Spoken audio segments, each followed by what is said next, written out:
Hi everyone and welcome to my channel. I'm really excited about today's video because today I'm going to talk about some eyeshadow panning plans for next year, and I need your help to choose a project pan what comes to eyeshadows to do with my pan that palette. So next year I have decided to pan this Anastasia Beverly Hills Modern Renaissance eyeshadow palette. I have been talking about this during the entire fall, that this will be my pan that palette, so it's not a secret that this is going to be my pan that palette. I'm still going to film an intro for this in the end of December, I think, and in that video I will talk more about my goals and everything for this pan that palette, and this will be my main eyeshadow panning project next year. The biggest reason why I want to pan this palette next year is that the ABH eyeshadow formula seems to go off quicker than some other formulas in my collection.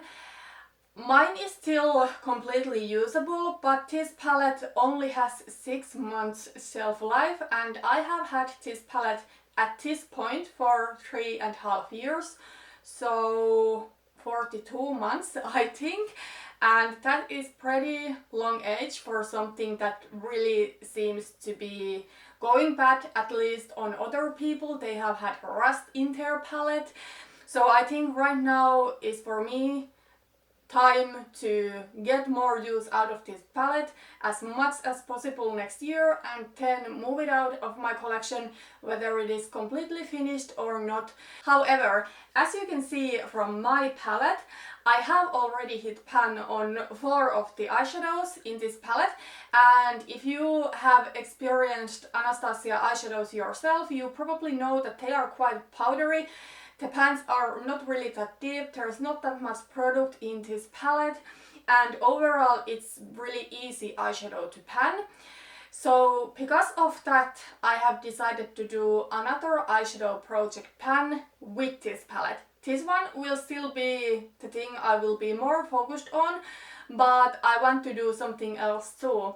And I do have 2 options, and I cannot decide which one I want to do. I would love to do both of them. However, it's only realistic for me to do one of these 2 projects. So as you can see from the title, the options are Baby Pan that palette and Pantos eyeshadows, and you know, I would love to do both of them, but I can't, and I would be happy to do either one of these. So that's why I want to know what you want to see me to do. I think there are negatives and positives to both of these options, and I'm going to talk about those today in this video so that you can help me to decide which project I am going to do.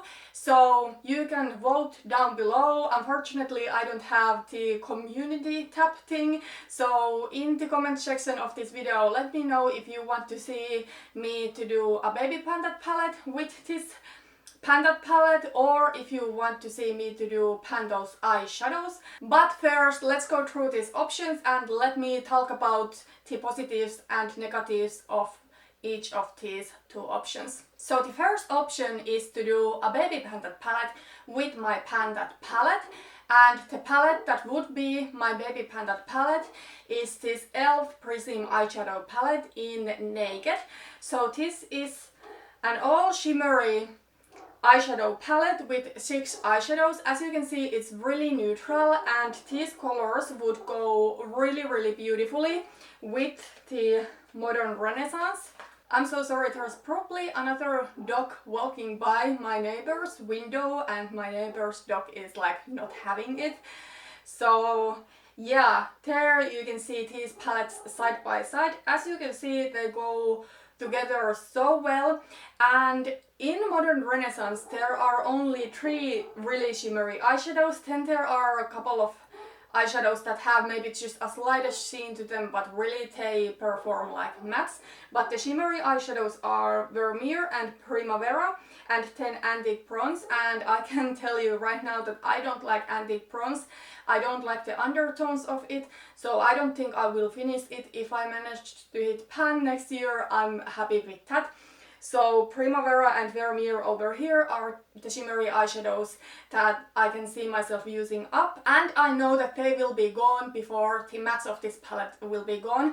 So it would be great to have other shimmery eyeshadows to pan with this palette, and that's why I would love to be panning this e.l.f. Prism eyeshadow palette with my Modern Renaissance, because honestly I don't see myself finishing this e.l.f. palette other than panning it with something that is mainly mattes or a completely matte eyeshadow palette.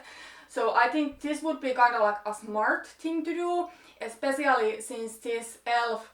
Prism eyeshadow palette is older in my collection. It's one of the few palettes I still have left from 2015, so it would be about a time to use it. So, you know, I would love to get both of these out of my collection during the next year. I don't know if I could finish them up completely, but at least I would give it my best shot. Also, I think in my everyday life doing a panted palette and baby panted palette would be kind of like easier and quicker option than pan those eyeshadows. I do expect that my everyday rhythm is going to change a little bit. Right now I do work a lot of evening shifts when I do have more time to do my makeup, but I will be moving and I will change a store, and I am expecting to do much more morning shifts in the store where I will be transferred to. And I know that in the store that I will be going, the morning shifts will start 7 a.m. So yeah, on that kind of mornings I just need something really quick and easy, and I don't have time to be creative. I just kind of like want to reach for something where I know what I'm going to get. So I think this option would be much easier on my everyday basis. However, there are also a couple of kind of like negatives to this option, and the first one is that this option for sure would be more boring than doing Pantos eyeshadows. First of all, Pantos eyeshadows videos are my favorite videos to watch at the moment. It's so exciting when the YouTuber gets to choose a new eyeshadow when she has hit pan on the previous one. That is always my favorite part of the series. So I think for a subscriber's point of view, baby panda palette with the same old palette during the entire year would be more boring than seeing Pantos eyeshadows. But of course it's personal preference. Maybe you would like to see me doing this and it would be exciting to see me panning this palette. So, you know, it's just my personal opinion here. But also I think doing this baby panda palette might be a little bit boring for me, because I would really be working on these same 6 colors for the entire year, my goal being finishing this up. And for the entire 2020 I would only have these 20 eyeshadows in these 2 palettes to work on.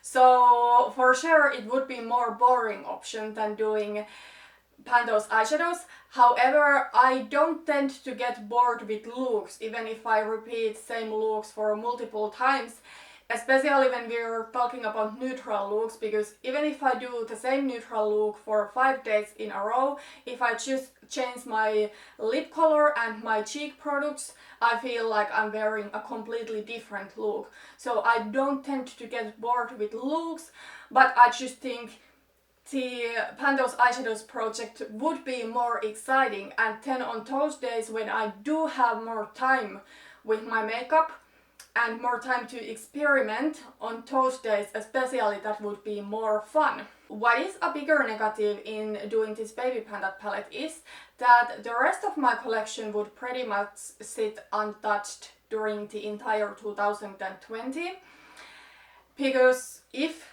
I decide to do a panda palette and a baby panda palette, I will really focus on this. It doesn't mean that I will never use anything else from my collection during the year, but overall I will be really focusing on this, and I will not use the majority of my collection during the next year. However, I think for me it would be worth it if I in the next year got so much use out of these palettes that these would be out of my collection. I wouldn't mind it that much because then I can always do Panto's eyeshadows in 2021 if I still feel like it. Then let's talk about the second option, which is Panto's eyeshadow series. So I'm sure you know this series. It is created by Alexandra Sjösten, who is like the queen of colorful looks. I have never seen anyone to do as beautiful and creative colorful looks than she does. Even though the looks are really bold and colorful, they are still really glam and sophisticated, so I love them. And also she's such a great project planner and such a sweet person overall. I mean, I'm sure you know her, but if not, I will link her down below so you can check her out. So Panto's Eyeshadows is a series created by her where you pick randomly 5 eyeshadows to try to hit pan on, and when you hit pan on something you will randomly generate a new number. And I have been loving watching Panto's Eyeshadows videos, as I already told you, and I would love to do it myself. I was actually thinking of doing it myself for a while, but then when I used this e.l.f. palette in November in my Shop My Shadows rotation, I kinda like wanted to also pan this one, and now I cannot decide, so that's why I want to know what you want to see me to do. I think a good thing in Panto's eyeshadows is that I would get use out of other things too than only couple of palettes, so I would have a chance to rotate through my collection more than with doing pan that palette and baby pan that palette. And I think it would be more fun. I would have more different colors to work with, and I love the randomness in Panto's eyeshadows. One thing that is really something why I want to do these Panto's eyeshadows is that I would be able to grow my pan percentage. It's currently about 7 and I would like that to be much higher. So doing Panto's eyeshadows would be a perfect chance for me to grow my pan percentage. So yeah, I would really love to do this option, but there are a couple of negatives to this too, like there is with the baby pan palette. So first, my progress wouldn't necessarily be as great as someone's who is not doing pan palette, because pan palette will still, even if I decide to do Panto's eyeshadows, focusing on my pan palette will be the thing. So if I am going to do Panto's eyeshadows, I will use the shadows that get selected to complement this palette and looks that I'm getting from this palette. So that's why the progress wouldn't necessarily be that great. I would not necessarily have hit pan each update. So that's a negative, definitely. So I don't think the updates would be that exciting to watch necessarily. And another negative is that I might get something that is either duping a shade from this palette. So for example, I do have here the Cypress Amber shade that is a deep brown, and even though I have hit major pan there already, such a little bit of this goes such a long way that I don't see this one being gone anytime soon. So of course, if I got a deep brown in my Panto's eyeshadows, I wouldn't touch it before I have finished this eyeshadow over here. Also, in Panto's eyeshadows, I might get something that is just not realistic for me to hit pan on. For example, a bright turquoise eyeshadow. I don't tend to wear colorful eyeshadow so often, especially on my everyday basis, that it would be realistic for me to hit pan on it. So because of those reasons, because I might get something that is just unrealistic to hit pan on, or I might get something that is duping my pan palette eyeshadows, I will tell you right away that if you want to see me to do Panto's eyeshadows, I will set a rule to my Panto's eyeshadows that each month I can switch one of the eyeshadows even if I have not hit pan on it yet. So I can roll out an eyeshadow that I just don't want to be panning for one reason or another, and I can select a new eyeshadows to replace it. Of course, I wouldn't still remove the eyeshadow from my list of eyeshadows I need to hit pan on, so the eyeshadow could be selected later again to the project, but I would need to give that opportunity for myself, because it wouldn't make any sense for me to do Panto's eyeshadows if most of the shadows were, for example, duping the eyeshadows from my Pan That palette. And anyways, the idea of me doing Pan those eyeshadows would be to get something to use with my Pan That palette. So yeah, those are my two options and the positives and negatives to both of those options. One thing I'm still going to say before ending this video is that I will probably not start this project, whichever it's going to be. I will probably not start it before the very beginning of March, because I will have the Fantastic Ladies Project Pan, the Fellowship of the Pan, going on till end of February, and I do have some really winter appropriate eyeshadows in that project, and I really want to give a fair shot for me panning those before starting the Baby Pan That palette or pan those eyeshadows. My Pan That palette I will anyways be starting in the end of this year, but the project I'm going to do with it I will be starting in the beginning of March, I think. But either way, I think I'm going to announce which project I'm going to do with this one in the intro video of this. So let me know which one you would love to see me to do on my channel. Thank you so much for watching this video and see you in my next one. Bye bye.